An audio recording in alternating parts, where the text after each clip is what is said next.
Hi everyone, I woke up and decided to argue today. As if that's hard to do on the internet.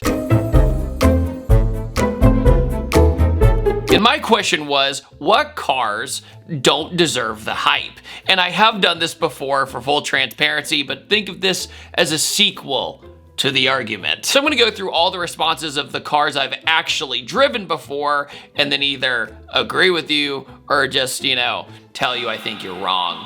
That's what's on the menu for today.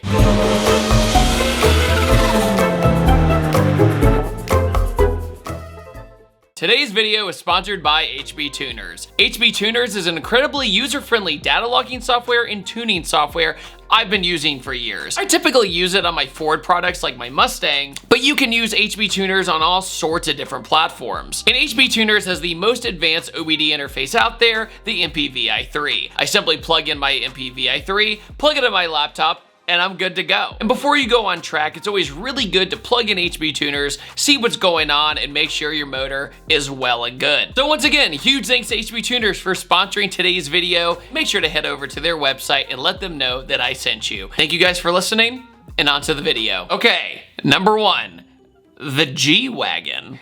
Okay, I think the G-Wagon has such an odd reputation because it's almost like the Beverly Hills Kardashian mobile, when it's honestly this insanely capable off-roader. I think people just kind of forget about that because it's just kind of a mall crawler for a lot of people. And it's stunning to hear how many people say a G-Wagon is like their dream car to me, because you and I both know they're probably not going to take them off-road. It's just like a Jeep that's really expensive to them because it's a rolling box. And that is an unfair thing to say because there's a lot of technology that goes on with the G-Wagon. I totally understand why people see them and go, it's not really for me. Rob Ferretti coming out swinging. Any YouTube build. Now, not to give you some inside baseball here, but for a lot of YouTube builds, you're under a ton of pressure due to sponsors, or it needs to make it to an event or something like that. And that's why I compare YouTube builds a lot of the times, not all the time, a lot of the times to movie cars. If you go somewhere like the Peterson Auto Museum and they have like Suzuki's S2000 and you pop the hood, it's like, oh yeah, they had to rush to finish this thing and just make it look good on camera. And I think the standards have gone up because of this, but in the early days of YouTube, I feel like a lot of the times it was just like, do the build, get it done, get it to its unveil, and then move on. So, yeah, kind of. Mike, did he... That's a name. The C8, aka the new Pontiac Fiero. The new Supra, aka BMW Z3 and Chargers. Comparing the C8 to a Pontiac Fiero is diabolical. I will say though, the Stingray version of the C8, I drove it on track. I thought it handled great. I thought it drove great. But I did feel like there was something to be desired compared to say the C7, which is a little bit more rowdy, right? It's front engine, rear wheel drive. But the Z06 and the ZR1, which are obviously obnoxiously expensive, those cars are masterpieces.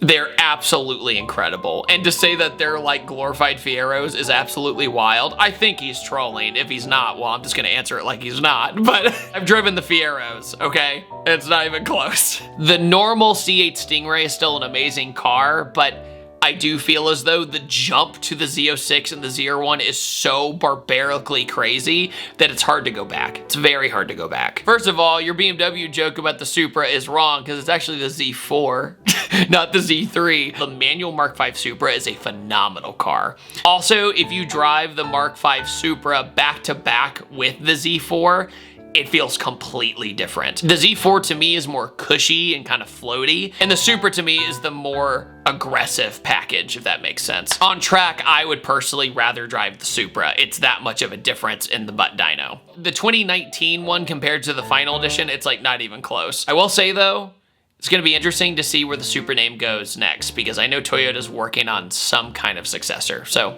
we'll see. And lastly, Chargers, sure, I'll agree with that one. The Hellcat engines are great though, I have to say that. Mr. Ben Ivy says Hyundais, with no clear explanation of which one, but then Austin says specifically Velociteers. I know, Velociters, I know that's what he meant. Exhaust go, pop, pop, pop. Well, yes, Hyundais and the aftermarket community especially are known for the burble tunes, especially. I wouldn't say they're the same as like the F80 M3s you see go down the street and they just don't stop burbling for like a minute. And then the Genesis Coupe came along, made them a little bit more sporty. And then the N division slowly has been sort of legitimizing them, especially in IMSA with the TCR class. They win a lot, surprisingly. But yes, Hyundai has not breached the mountaintop to be taken seriously by many car enthusiasts. That's absolutely true. Even though I think the Elantra N and stuff like that are very good cars. Hot take, and it's purely the way it looks. I respect the performance it puts out, but I think the Supra is the ugliest car. This is not the first time I have heard this. A lot of people, and I think I addressed this in the first episode of this years ago, a lot of people are very 50-50 about the looks of the Mark IV Supra. I'm assuming he's talking about the Mark IV Supra because it's not much of a hot take to say you don't like the Mark V. It's, you know, kind of hip and cool to say that because of the BMW jokes. But the Mark IV Supra, it's big, it's bubbly, it's not for everybody, because most of the time the Supra is known for the engine, the 2J. That's real talk, right? Most people remember the Supra for the motor, the power plant, and the transmission, the V160. And the V160s are now $1 zillion, so it's kind of irrelevant now. Sean Simpson, yours. I probably talk more trash about my own project cars than anybody on the internet, to be honest with you, because they have given me hell and back. So I agree with you. The OG Miata, they can be fun, sure, but some people idolize them. I love the NA and I love the flip ups. I own one. However, the NB kind of drives better to me. I hate to say it, but the engine in the NB feels superior to the NA. And then the NC, I think, is one of the most underrated cars basically in the market today for a used sports car. It's got a similar chassis to the RX-8, and it basically doesn't have the RX-8 problems.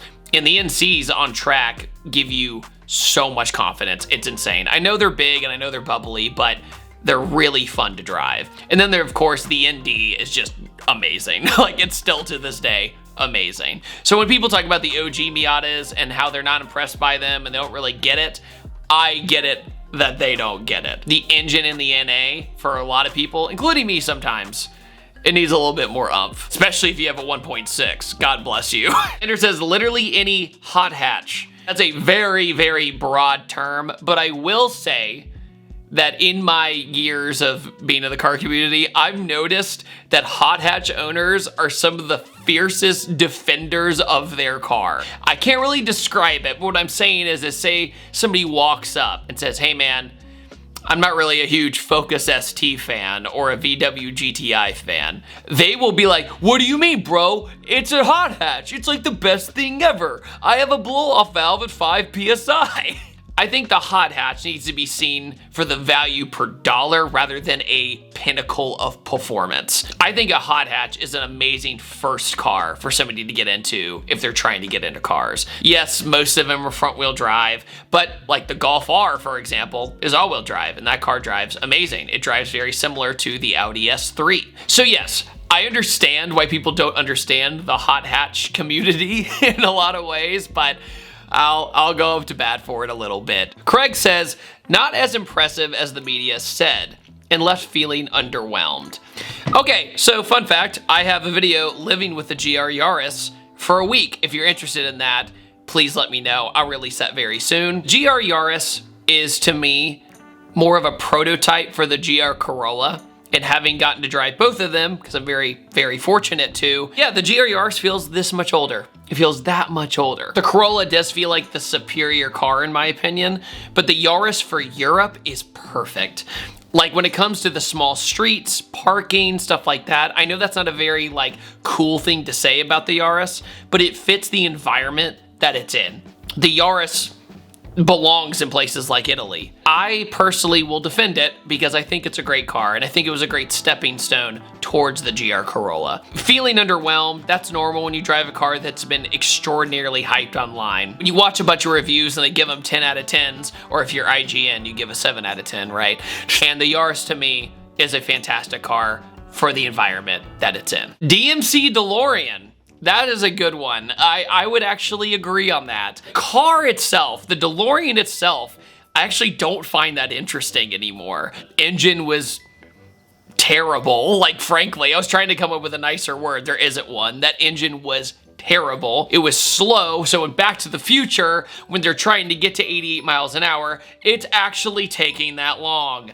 Meanwhile, in a modern car, you'd get there immediately, right? DeLorean, I think the legacy of it, its movie stardom as a Back to the Future car, the time machine, I mean, it's undeniable that they're interlinked in history. And also, DeLorean himself, his story is crazy. I'm not gonna spoil it, but I highly recommend checking out some of the documentaries about DeLorean himself.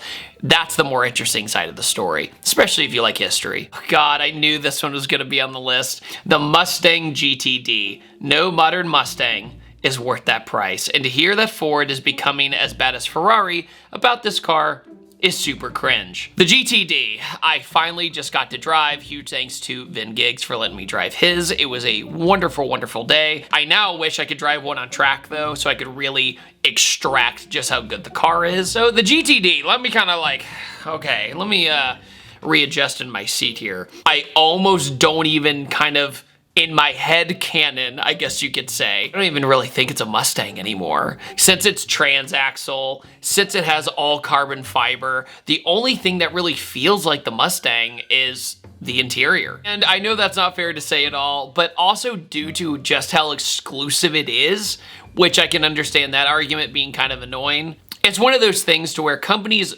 like to build halo cars. Like, this is the best we can do. It's almost like in the Mustang canon, it's like you got, you know, the EcoBoost, then you got the GT, then you got the Dark Horse, then GT 500 from like 2020, right? Stuff like that, GT 350.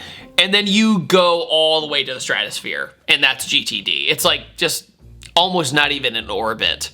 Going off the comment that they're becoming like Ferrari, Ford's done this a long time now. They did it with the Ford GT of 10 years ago. The whole sales structure of like proving your worth to buy a car, I've never been a fan of. I don't care who it is. If somebody has the money and they want to buy something, I think they should just be able to buy it. Like, that's kind of how I feel about it. I know, crazy hot take. Somebody sells a product and you just want to buy it and they say no. I think that's just silly. So that's just me. The AE86, because when I bought them, nobody wanted them and they were cheap.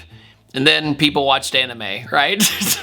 Now they are way overpriced to the point I no longer want to buy one. Just like the GR Yaris, if you drive an AE86 with a certain expectation, you're gonna be underwhelmed. It is a very, very slow car, but it's fun and nimble for the time. I would kind of compare it to something like the AW11 MR2. Awesome car, super fun to drive, but you have to think about when and where that car was when it came out. You have to try your very best to put yourself in that position. And the 86 to me doesn't really hold up that well, I'm sorry. But I still love it, and I still think it's a great legacy car. Jesse says the NSX. The NSX on paper seems super underwhelming when it comes to horsepower figures, the V6 that's in it, all that kind of stuff. I think if you go into the NSX, if you ever get the opportunity to drive one, you just gotta kind of know. Your expectation needs to be right. Because I think if you go in with the expectation that you're gonna drive like the sickest, most raw, great Miata ever built that's mid-engine, you're gonna have the time of your life. If you're on the right curvy road, the right track, something like that, you will go, okay, I get why this car was so incredible for the time. Cross country drove Rob Ferretti's from Colorado all the way to Napa Valley, California. And when I tell you, it finally clicked, right? Driving through Colorado, I was like, I get it now. Man, the NSX is awesome. The new one though, I could totally understand why people feel that way, because on paper, it's about the same as the R35 GTR. 0 to 60s, horsepower, all that kind of stuff. But with the NSX, it was the torque vectoring that was so special, but nobody got to experience it because the car was so freaking expensive. G37 Coupe, overrated ASF. The G37, I think, has a weird legacy because I think more enthusiasts remember the G35 more than the G37. Even though the G37 was closely tied to the 370Z, it feels like the G35 and the 350Z feel much closer in relation to each other. If you were to drive a 350Z and a G35 back to back, you'd go, oh my gosh, they're absolutely basically the same car, except one is in a tuxedo. The 37s, though, are definitely going down in price because I think people just don't think they're as cool. I think that's kind of how it is. Kind of just in La La Land. Yeah, the G37 just kind of floats around, right? The G35 has that legacy of being even an engine swappable car. And the 37s you don't see people do as much crazy stuff with. Kyle says these things, and I believe it's a Gran Turismo. I actually drove a Gran Turismo finally. The review will be out soon. To me, the Gran Turismo is kind of Maserati's best car. When it comes to like the way it feels, sounds, everything, it feels more raw. The Ghibli is dog water, dude. Like, that car sucks. Spoiler alert, I'm thinking about doing 2 more videos, by the way. One about all the cars, like the worst cars I've ever driven. That one would be on there, I'll be honest with you, when it comes to value per dollar. And then another one would be cars I was wrong about, ones that I thought I would hate but ended up really liking. The Gran Turismo drives good, sounds good. It's Italian, but I don't know if I'd own one. The Honda Fit in the car pictured was my S13, and yeah, you're right, I agree with you. I actually don't think the Honda Fit is overrated at all. I think it's one of the best dailies you could ever buy. It's easy to maintain, it's cheap, it gets great gas mileage, and it has a lot of room. That's why it's called the Fit, is that it has a high ceiling, so you can stuff a lot of stuff in it. I've even considered daily driving a manual Fit. Yeah, I love them. I think they're great. Okay, this is a doozy. BRZ FRS GT GR86. Oh, I don't know about that one. I live in Texas where there are no windy mountain roads. So if I ever had the chance to drive one up and down one of those, maybe I'd change my mind. But as it stands, I don't get it other than they're cheap. Okay, right off the bat, BRZ original, first gen, FRS, and GT86. I completely understand how people are underwhelmed by those cars. I also believe that people's love in cars and the cars they buy are shaped by their environment. A Miata guy is gonna be in heaven if he lives near the tail of the dragon, but he's gonna be miserable on the giant highways of Houston, Texas. Will say though, the first gen of those cars, it's like driving a boat anchor. They are extraordinarily slow because they look like they're aggressive cars. So when you get in it, you're expecting some crazy experience. It's not a crazy experience. However, the GR86, I will have to defend. It's one of my favorite cars ever made the past 5 years. I have said it at nauseum how much I love that car, and if I didn't have all these other projects, I would definitely consider buying one for sure. I've done several drift events in bone stock GR86s because they kind of fixed all the issues that I had with the last car. It's more torque, it has more displacement, it has more rigidity. I think the interior is cooler. I think all that has been fixed in my opinion. So yeah, the GR86 I don't think is overrated, but I could definitely see how people think the first gen is overrated. All right, there are my opinions for the day. Did I miss any that you have in mind? Make sure to put it down in the comment section below. I appreciate every single one of you guys for watching today's video, and I will see you guys next time, and take it easy. Have a wonderful day. Peace.